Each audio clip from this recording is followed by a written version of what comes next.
Hey everyone, it's Fanzine Live. We are here doing some new releases. We're going to have a string of UFO books and zines, and I hope you enjoy each and every one of them, and let's get started.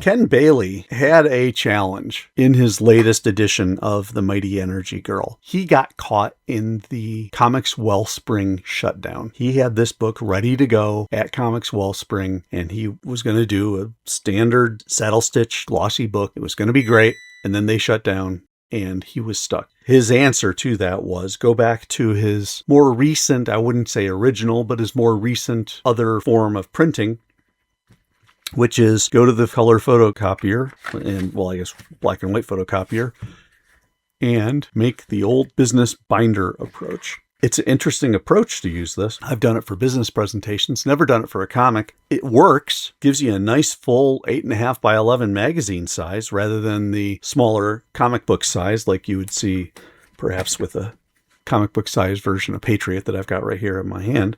I mean, this is great, and I'm really happy that he did it. Hopefully it didn't cost him too much. He's charging $8 for this. He has a nice defined style using, as many do, the black outlines and then real thin hatching to do shading or extra, it's not extra lines, but he has a way of embellishing that he does with inner lines. And then in this case, of course, you got the color.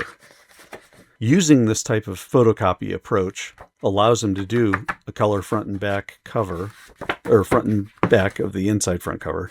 So one page of full color, and then the rest is all black and white. Oh, and he's got a color cardstock back. Nice. So kind of a gloss front, cardstock back, bound with plastic.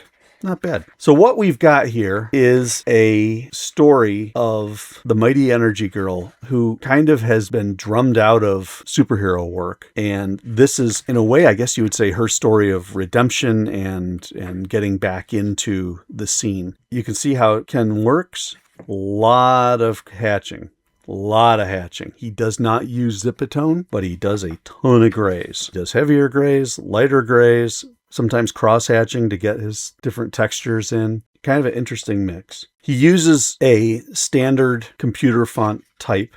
I think it's a little bit heavy on the text. It would have been nice to see a little less, trust the artwork a little more, because he does have some really great looking stuff. That is a fantastic looking piece. I love the white outline around the character, the circular background, and circular backgrounds there too. He's got a good art style. It just needs a little more space to breathe.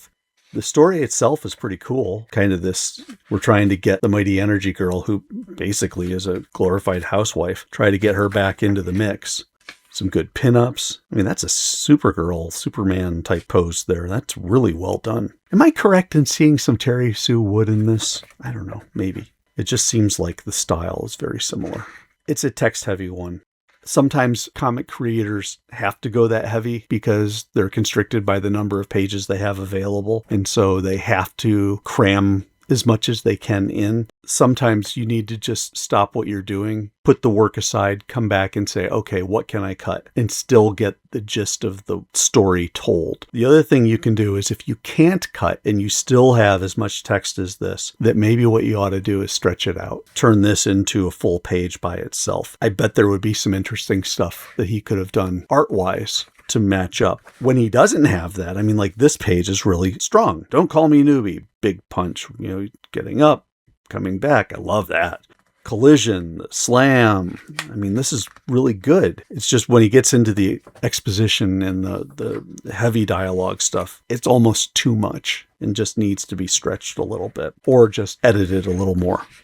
But some really nice looking work.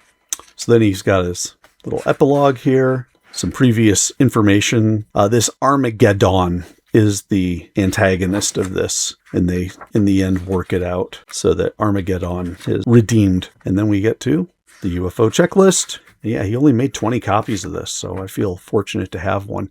If you want one yourself, I'll have information on how to purchase in the show notes.